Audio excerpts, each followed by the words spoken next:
예, 우리 귀한 성만찬 예식에 모든 분들이 아주 경건한 마음으로 참여해 주셔서 감사합니다. 또 특별히 세종 예식에 교회에 이제 나온 지 얼마 안 되신 분들도 아주 적극적으로 같이 참여하면서 기도하시고 또 예수님께서 행하신 예식 가운데 함께 해주셔서 감사합니다. 그 모습 자체가 참 감동이 됩니다. 서로의 발을 씻어주고 또 서로를 위해서 기도해주는 그런 삶이, 그것이 우리 교회 모든 성도들의 삶이 되기를 바랍니다. 우리 바로 옆에 있는 우리 성도들을 소중하게 여기고 또 서로를 위하고 서로를 위해서 기도해주는 그런 마음이 우리 모든 공동체의 우리 서로의 마음이 될 수 있도록 되기를 바랍니다. 오늘은 마태복음 강의 12번째 시간으로 주님이 가르쳐 주신 기도라는 제목으로 함께 말씀의 은혜를 나누겠습니다. 이 주님이 가르쳐 주신 기도, 주기도문에 대한 이야기입니다. 특별히 마태복음에는 주기도문이 있습니다. 너희는 이렇게 기도하라라고 예수님께서 가르쳐 주신 기도가 있습니다. 수화로도 주님 가르침 기도 이렇게 되어 있습니다. 그러니까 수화적인 표현으로 보면 주님이 가르쳐 주신 기도가 돼요. 그래서 우리가 기도의 삶이 참 중요한데 사람들이 어떻게 기도해야 될지 잘 모르고 교회를 오래 다닌 분들은 참 기도를 잘하는데 나는 어떻게 기도해야 될지 잘 모를 때가 있죠. 그때 우리가 주님이 가르쳐 주신 기도를 가만히 생각해 보시고, 그래서 주님께서 하나의 모델로, 샘플로 하나의 기도를 이렇게 기도하라고 하나 예를 들어 주신 것이죠. 꼭 그렇게만 기도해야 된다는 건 아니에요. 하나의 모델을 주신 것이고, 선상보훈에도 보니까 예수님께서 꼭 이렇게만 기도하라라고 가르쳐 주신 것이 아니다라고 기록되어 있습니다. 그러니까 하나의 예를 보여주신 것이죠. 여러분 주기도문 다 외우고 계신가요? 우리가 교회에 와서 외우는 것 중에 하나가 이제 기독교에 입문하면 우리가 외우게 되는 것이 주기도문이죠. 이 주기도문을 저희가 이렇게 외우다 보면 이번에 개정개혁판에서 조금 이제 토시가 토가 조사 같은 게 이렇게 조금 다르게 번역이 돼서 기존에 외웠던 거랑 조금 다르기도 해요. 몇 가지 내용은 전체적인 내용은 같은데 조금씩 그 토시가 다르더라고요. 여하튼 이게 이제 개정개혁판의 주기도문입니다. 제가 예전에 천주교회를 다녔어요. 천주교회를 다니다가 이제 재림교회로 오니까 이 천주교회 주기도문하고 이렇게 개신교회 주기도문이 약간 이 토시가 조금 다르거든요. 조금 헷갈렸어요. 그래서 이제 다시 이렇게 외웠는데 또 개정개혁판 성경이 번역되면서 또 토시가 조금 달라졌습니다. 여튼 이렇게 시작됩니다. 우리 같이 외우실 분들은 외워보시고 읽으실 분들은 여기 앞을 보고 읽으시기 바랍니다. 시작. 하늘에 계신 우리 아버지여, 이름이 거룩히 여김을 받으시오며 나라가 임하시오며 뜻이 하늘에서 이루어진 것 같이 땅에서도 이루어지이다.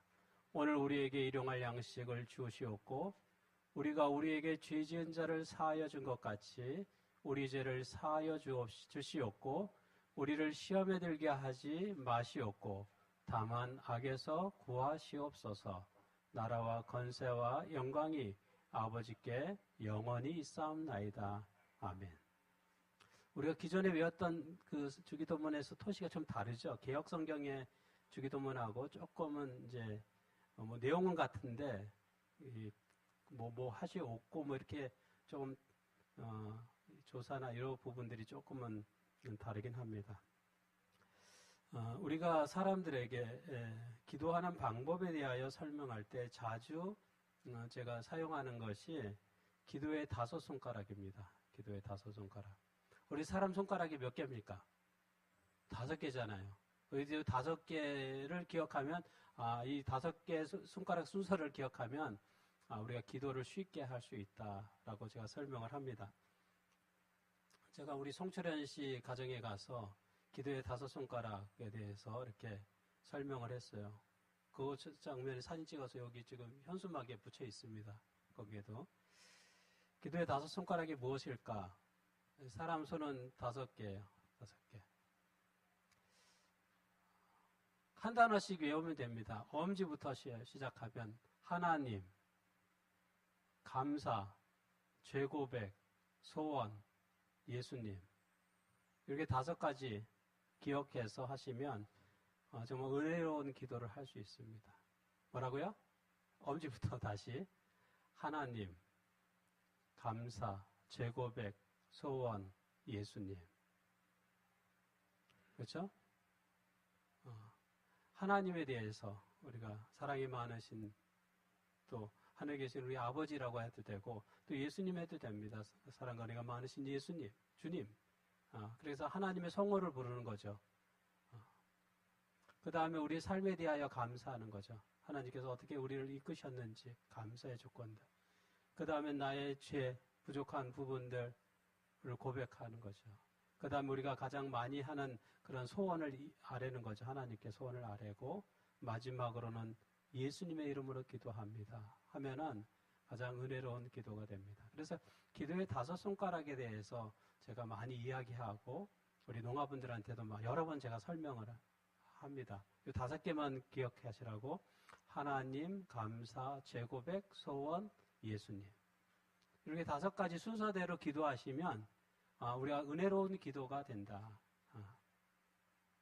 이 5가지. 이 5가지가 다 안 들어가도 된다. 3가지만 하셔도 된다.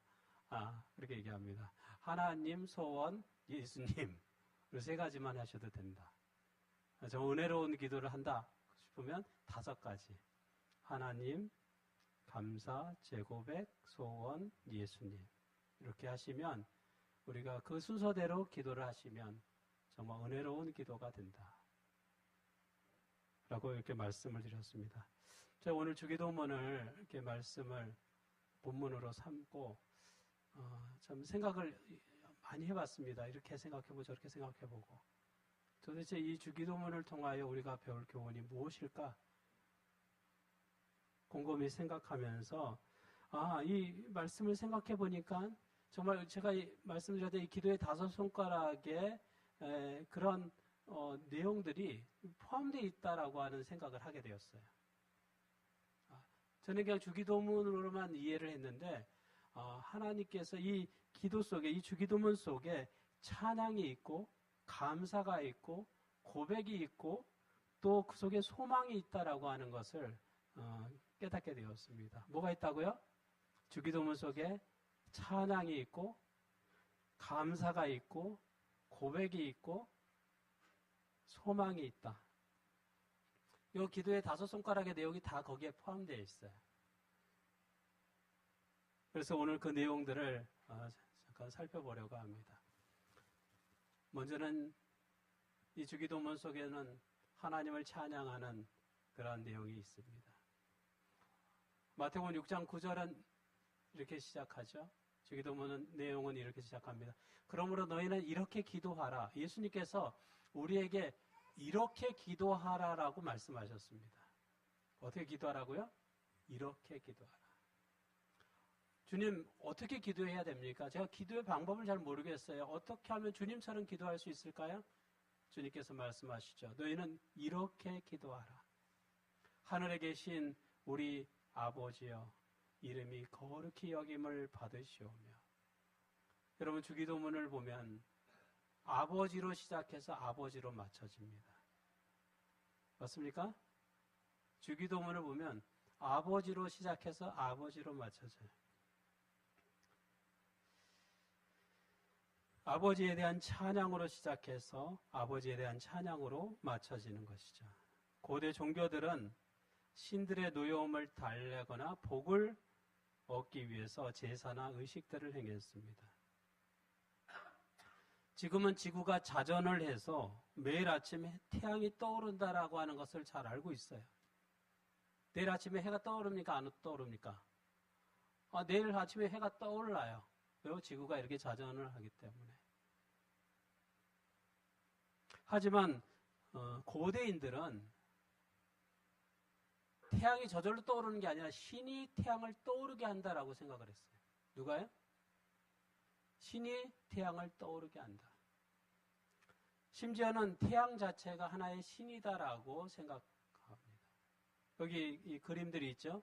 저쪽 그림은 다 태양신을 숭배하는 그림이에요. 이건 이집트의 이 태양으로부터 모든 축복들이 다 이렇게 내려오죠. 저쪽에도 보면 태양을 숭배하는 것입니다. 여러분, 왜 기독교 안에 안식일 예배가 진행되지 않고 일요일 예배가 됐을까?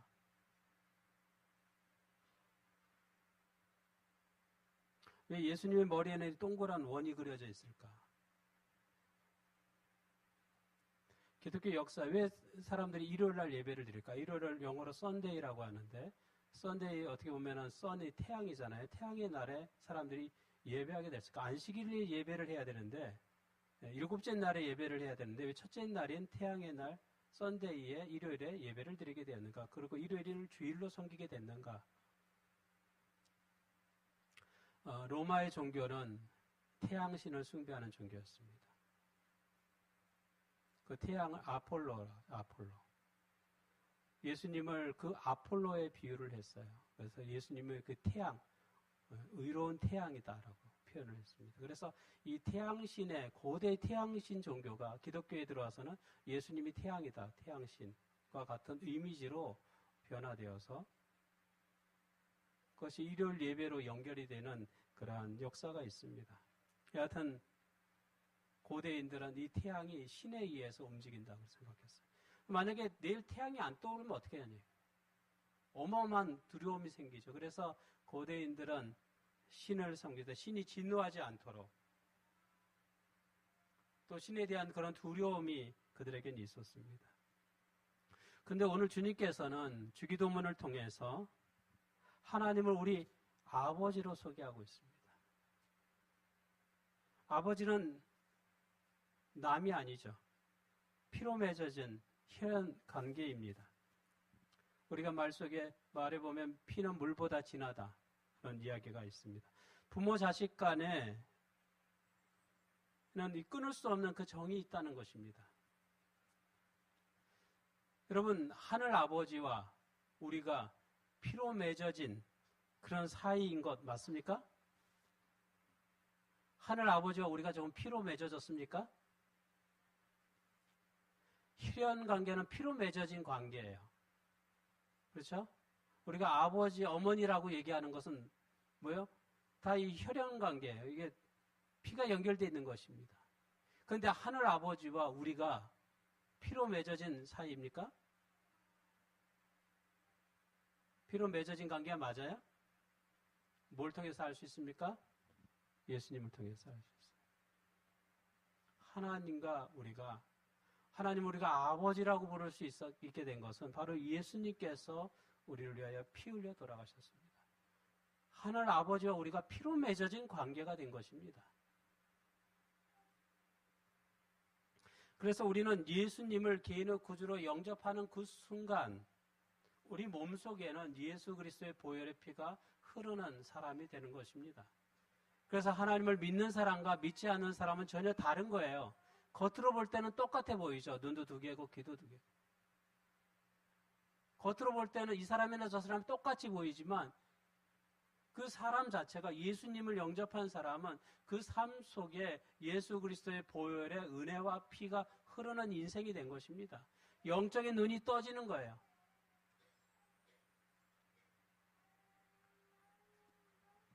누가복음 15장에 보면 탕자의 비유가 나옵니다.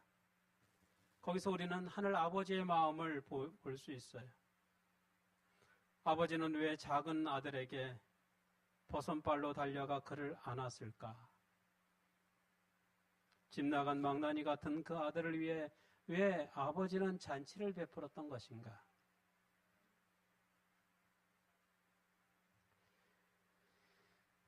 여기 이 그림에 보면 그 탕자를 아버지가 이렇게 꼭 이렇게 안고 있는 그런 그림이 정말 잘 표현된 그림인 것 같아요.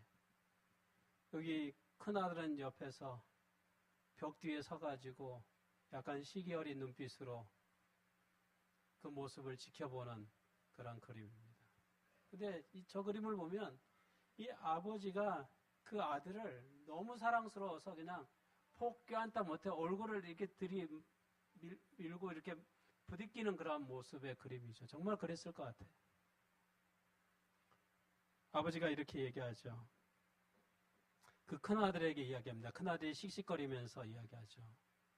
왜 저 나쁜 그 막내니 같은 아들을 위해 저런 잔치를 하고, 나는 뭐냐, 나는 평생 아버지 그렇게 잘 섬기면서 지내는데 나를 위해서는 잔치 제대로 안 해주고 왜 정말 허랑방탕하게 아버지 재산 다 써버린 저 아들을 위해 잔치를 하냐, 이렇게 얘기할 때 아버지가 이렇게 이야기합니다. 누가복음 15장에 31절 32절에 이렇게 얘기하죠.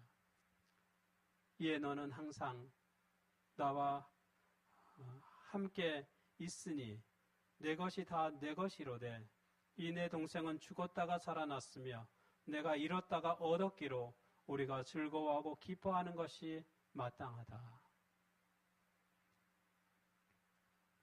그 아들, 돌아온 아들을 아버지는 어떻게 뭐라고 얘기합니까?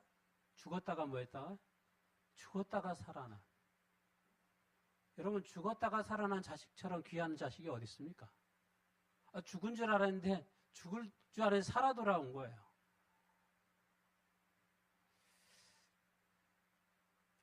이 큰아들이나 작은아들은 돈이나 쾌락, 명예, 보상에 눈이 멀었지만 아버지는 오로지 아들들과 함께할 생각뿐이었습니다. 아버지의 관심은 오로지 아들들과 함께하는 그 시간을 소중하게 여겼어요.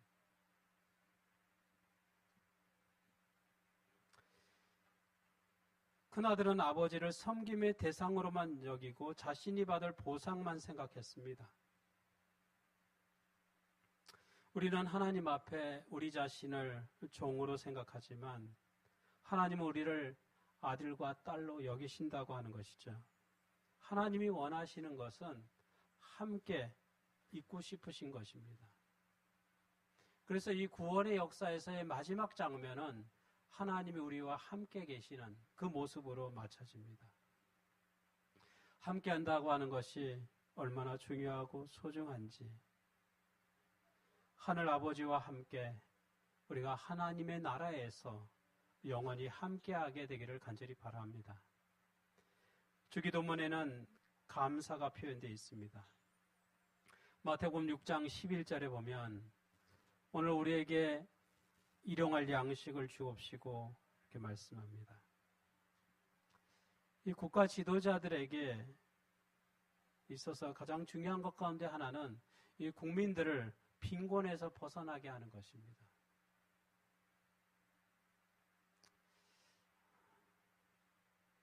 백성들이 굶주리지 않고 잘 살 수 있도록 지도하는 것이죠. 이 교회 리더들의 역할 가운데 중요한 것은 성도들을 잘 먹이는 것입니다. 무엇으로 먹여야 할까요? 첫째는 말씀으로 먹어야 합니다. 하나님의 말씀으로 잘 먹여야 해요. 그래서 우리가 목양 장로라고 그러죠. 양을 잘 케어하는 것이죠. 잘 돌보는 것입니다. 둘째는 육적인 양식도 잘 먹여야 합니다. 잘 먹인다고 하는 건 많이 먹는 거 얘기하는 게 아니에요. 잘 먹인다는 거죠. 음식을 나누며 교제하는 것이 교회 사역에서 매우 중요합니다. 교회가 한 가족, 한 식구가 되기 위해서는 함께 음식을 나누는 것이 필요합니다.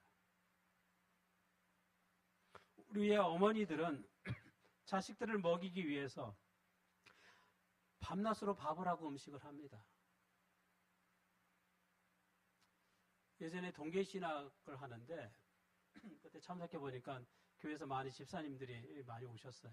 집사님들 하시는 말씀이 그 말씀이에요. 아유, 밥 안 해서 좋다.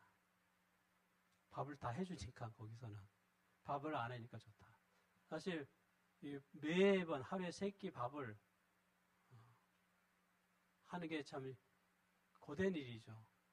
메뉴를 또 바꿔가면서 하는 게. 먹이는 것이 쉬운 일이 아니지. 그러나 그 어머니의 그런 밥을 통하여 우리가 지금까지 건강하게 자라날 수 있었죠. 특별히 아기를 키우는 엄마들은 어떻습니까? 아기를 키우는 엄마들은 먹이는데 사활을 겁니다. 아기 엄마들이 짐이 2개, 3개씩 돼요. 그 안에 다 뭐예요? 뭘 그렇게 많이 들고 다닙니까? 아기를 먹이는 거예요. 또 아기가 용변을 보면 또 그걸 뒤처리해야 되는 그런 도구들이 다 그 안에 있습니다. 이 먹고 사는 게 다 그 가방 안에 다 있어요. 여러분, 하나님도 우리를 어떻게 하셔요? 하나님도 우리를 먹이십니다. 오늘 우리에게 일용할 양식을 주시는 하나님께 감사하게 되기를 바랍니다. 날아가는 새들, 어떻게 저거 새들이 먹고 살까? 제가 가끔 길거리를 다니면서 사람들이 오고 가는 모습을 보면서 문득 그런 생각들이, 저 사람들은 도대체 뭐 해 먹고 살까? 뭘 어떻게 먹고 살까? 사람들이 살아가요. 하나님께서 우리를 먹이십니다. 하나님께서 이 미천한 동물들을 먹이세요. 날마다 일용할 양식을 주시는 그 하나님께 우리가 감사하게 되기를 바랍니다. 주기도문에는 고백이 담겨 있습니다.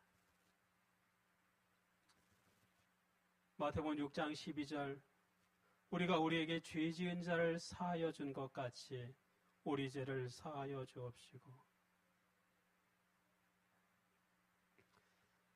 여기 그림이 2가지가 있는데 저쪽에 있는 남자 그림이 있고 이쪽에 남자 그림인데 둘 다 안경을 써서 얼굴이 좀 비슷해 보이는데 전혀 다른 사람입니다. 저쪽에 있는 사람은 체코 사람이고 이름이 바칠라프 하벨이라고 하는 사람이에요. 저쪽에 있죠. 이 바칠라프 하벨은 공산정권, 이 체코가 공산화 됐을 때 이 공산정권 치하에서 투옥되어서 극심한 고초를 겪었습니다. 그리고 그가 나중에 체코의 대통령이 됐습니다. 아마도 이 체코 사람들이 바칠라프 하벨을 굉장히 존경했던 것 같아요. 여기도 보면 어마어마한 군중들이 지금 저 앞에 운집해 있죠. 이 체코 프라하의 그 공항 이름이 바칠라프 하벨이더라고요, 보니까. 그러니까 이 대통령, 이 사람의 이름을 따서 이 공항 이름이 지어졌다라고 하는 건 굉장히 존경받는 그런 인물인 것 같습니다. 그가 대통령이 됐어요. 그가 극심한 고초를 받았죠. 그의 정적들한테 극심한 고초를 당하고 그가 이제 풀려나서 이제 나중에 대통령이 됐습니다. 그런데 그가 그의 정적들을 제거하지 않고 용서함으로써 전 세계가 깜짝 놀랐습니다. 이 사람이 그렇게 많이 고초를 당하고 어려움을 당했는데 이제 막강한 힘, 대통령이 됐는데 그 일을 반대하고 그에게 고통을 줬던 사람들을 그가 복수하지 않았어요. 다 용서해 줬어요. 그가 이런 이야기를 합니다. 여기 하얀 글씨로 써 있죠. 선과 악을 가르는 선은 우리와 그들 사이가 아니라 각 사람의 중심을 통과한다. 이런 이야기를 했습니다. 나는 선하고 너는 악하. 그런 논리가 아니라는 거예요.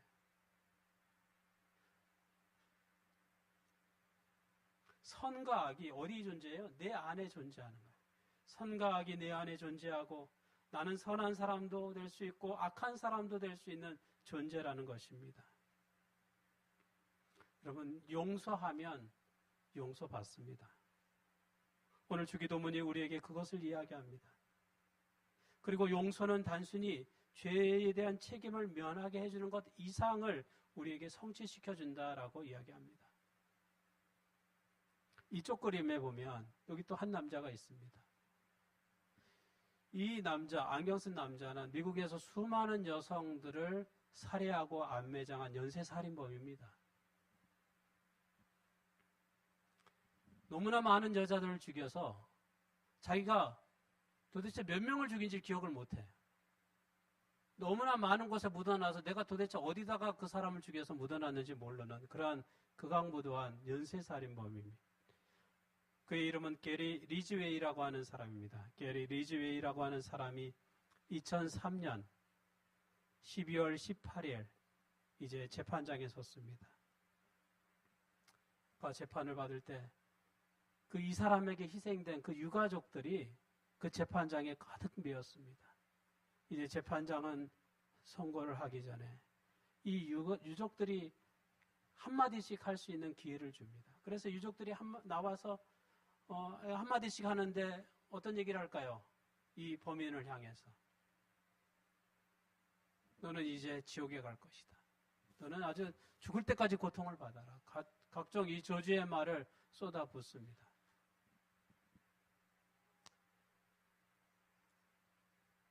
희생자의 가족 가운데 딸을 잃은 한 아버지가 이제 등장해서 이야기를 합니다. 먼저는 딸에 대한 사랑하는 딸의 희생을 애도하면서 그 아버지가 말을 이어가면서 이러한 악이 반복되지 않도록 나는 이 살인범을 용서한다라고 이야기합니다. 그러면서 살인범한테 얘기합니다. 너는 용서받았다. 근데 사실 이 사람은 유족들이 그를 향하여 저주를 퍼부을 때나 또는 사랑하는 내 딸을 왜 죽였냐라고 이야기할 때 그는 아주 냉담한 표정을 지었어요. 전혀 반응하지 않았습니다. 무뚝뚝한 표정으로 마치 아무런 죄책감도 느끼지 못하도록 그렇게 있다가 내가 너를 용서한다. 너는 용서받았다라고 하는 이야기를 하니까 이 사람이 그때서야 눈물을 흘렸어요. 여러분, 용서받을 수 없는 사람이지만 그가 한 아버지로부터 용서를 받았습니다. 용서는 죄에 대한 책임을 면하게 해줄 뿐만 아니라 죄에 대해서 회개하게 합니다. 용서는 사람을 변화시켜요. 그래서 주님은 우리에게 뭐라고 얘기합니까? 용서하라고 얘기합니다. 또한 하나님은 우리의 죄를 뭐 하시는 분이세요? 용서하시는 분이세요. 우리가 죄의 깊은 수렁에 빠진다 하더라도 우리를 용서하시는 그 하나님을 여러분 붙드시게 되기를 바랍니다. 주기도문에는 소망이 담겨 있습니다. 마태복음 6장 10절에 나라가 임하시오며 뜻이 하늘에서 이루어진 것 같이 땅에서도 이루어지이다. 13절에 우리를 시험에 들게 하지 마시옵고 다만 악에서 구하시옵소서. 나라와 권세와 영광이 아버지께 영원히 쌓옵나이다. 아멘. 기도는 우리의 소망을 하나님께 아뢰는 것입니다. 또한 하나님의 뜻이 이 땅에서 이루어지도록 기도하는 것입니다. 하나님은 우리를 붙이셔서 시험에서 건지시고 악에서 구하십니다. 그래서 기도는 악을 대항하는 강력한 무기라고 할 수 있습니다. 여기 그림에 보면 한 흑인 남성이 있습니다. 이 사람의 이름은 마틴 루터 킹 주니어입니다. 지금은 미국에서 흑인들이 대우받지만 이 사람이 있었을 당시에 그 당시에 케네디 대통령이 있었습니다. 그 당시에는 그 당시까지만 해도 아직도 흑인들이 차별을 받았습니다. 버스를 타도 차별을 받아요. 그래서 이 마틴 루터 킹이 버스 보이콧 운동을 합니다. 그는 흑인 인권 운동을 열심히 펼친 사람이에요. 1956년 어느 추운 겨울밤이었습니다. 그가 한 통의 전화를 받습니다. 그 전화는 협박 전화였어요. 마을을 떠나지 않으면 가족 전체를 몰살하겠다라고 하는 전화였습니다. 그는 그 전화를 받고 자신뿐만 아니라 가족들을 몰살하겠다고 하는 그 전화가 분명 농담이 아니라 진담인 것을 그는 알았습니다. 그래서 그는 의자에 주저앉아서 깊이 고뇌할 수밖에 없었습니다. 내가 계속해서 이 흑인 인권운동을 계속한다고 하면 나의 목숨도 보장되지 않을 것이지만 우리의 가족들까지도 다 희생될 것이라고 하는 그런 두려움이 그의 마음속에 가득 밀려왔습니다. 그는 죽을 만큼 무서웠다고 고백합니다. 두려움에 옴짝달싹할 수 없었다라고 얘기해요. 그는 두 손을 묶고 두 손을 모으고 하나님께 기도합니다. 하나님 어떻게 합니까? 저는 어떻게 해야 할까요? 그때 그의 마음속에서 이 성령의 음성이 들렸습니다. 의를 위하여 일어서라. 정의를 위하여 일어서라. 진리를 위하여 일어서라. 내가 세상 끝날까지 너와 함께하리라. 그는 하나님이 자신을 떠나지 않으며 결코 홀로 자신을 두지 않을 것이라고 하는 그런 약속을 깨닫게 됩니다. 그 하나님의 약속을 깨닫는 순간 그의 마음속에서 마치 두려움이 빠져나가고 초자연적인 용기가 그의 마음속에 밀려드는 것을 그는 깨닫게 돼요. 그는 느낄 수 있었습니다. 그래서 그는 두려움 없이 일어설 수 있었습니다. 그리고 과감히 맞설 수 있었어요. 그 전화가 있고 난 다음 사흘 후에 그의 집에서 폭탄이 터졌습니다. 그래서 중요한 것은 한 사람도 다치지 않았다는 거예요. 그는 무사히 탈출했는데 이 흑인들이 분노하기 시작하는 것입니다. 너도 나도 분노해서 우리도 복수하겠다고 무기를 들고 모이기 시작한 거예요. 그때 이 킹은 그 폭탄에 의하여 연기가 모락모락 나는 그 현관 앞에 서서 사람들에게 이렇게 얘기합니다. 칼로 사는 자는 칼로 죽습니다. 원수를 사랑하십시오. 원수를 선대하십시오. 원수를 사랑하고 원수에게 여러분이 사랑한다는 것을 알게 해주십시오. 옳은 일을 하십시오. 하나님이 우리와 함께 하십니다. 순간 군중들을 감쌌던 그 두려움과 분노가 눈 녹듯이 녹아내리기 시작했습니다. 사람들은 하나둘 총을 내려놓고 손을 들어 찬양하기 시작했습니다. 주님은 이 마틴 루터 킹의 기도에 응답해 주셨습니다.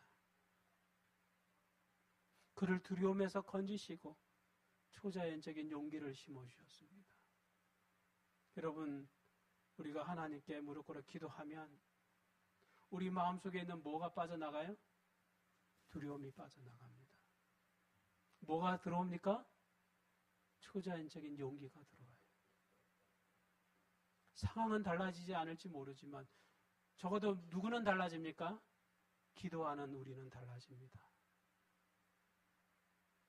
조금 전까지 두려움에 휩싸였던 이 마틴 루터 킹에게 그 두려움이 사라졌어요. 그리고 용기가 들어왔어요. 뭐 때문에? 하나님께 기도할 때. 여러분, 기도는 우리를 하나님의 사람으로 만듭니다. 우리를 성숙한 신앙인으로 변화시켜요. 주님도 날마다 주님을 죽이려고 하는 많은 사람들, 또 많은 유혹들, 시험들이 주님께 물밀듯이 밀려왔습니다. 그때마다 주님 뭐 하셨어요? 주님 뭐 하셨어요? 기도하셨습니다. 주님께서 기도하셨어요. 힘들고 고통스럽고 지칠 때마다 주님 기도하셨어요. 근데 기도하고 나면 주님께서 회복되시는 거예요. 기도하고 나면 주님이 더 강해지시는 거예요. 여러분, 우리 믿는 자는 하나님께서 강력한 무기를 주셨는데 그것이 기도입니다. 그래서 주님께서 우리에게 말씀하시죠. 이렇게 기도하라고. 기도할 방법을 모르겠어. 그러면 이렇게 기도해봐. 오늘 이 주기도문 말씀 속에는 찬양이 있습니다. 감사가 있습니다. 고백이 있어요. 소망이 있습니다. 여러분, 우리가 이런 기도하게 되기를 바랍니다. 하나님을 찬양하시기 바랍니다. 하나님께 감사하게 되기를 바랍니다. 하나님께 여러분의 죄를 고백하세요. 그러면 하나님께서 우리를 용서해 주십니다. 여러분의 소망을 아뢰보세요. 그것이 이루어질 것입니다. 마틴 루터 킹이 절망 가운데서, 두려움 가운데서 기도할 때 하나님께서 그 기도, 그 소망을 이루어 주셨습니다. 그래서 그의 마음속에 두려움을 제거하시고 초자연적인 용기를 심어주셨습니다. 뿐만 아니라 복수하고자 하는 그런 사람들의 마음속에 용서의 기별을 펼칠 수 있을 만큼의 성숙함을 허락하셨습니다. 오늘 우리의 삶 속에 기도가 살아있게 되기를 바랍니다. 날마다 하나님께 무릎 꿇어 기도하면서 우리 삶 속에 다가오는 많은 어려움과 고통과 문제들을 물리치고 해결하는 저와 여러분 되기를 간절히 바라면서 오늘 말씀 마치겠습니다.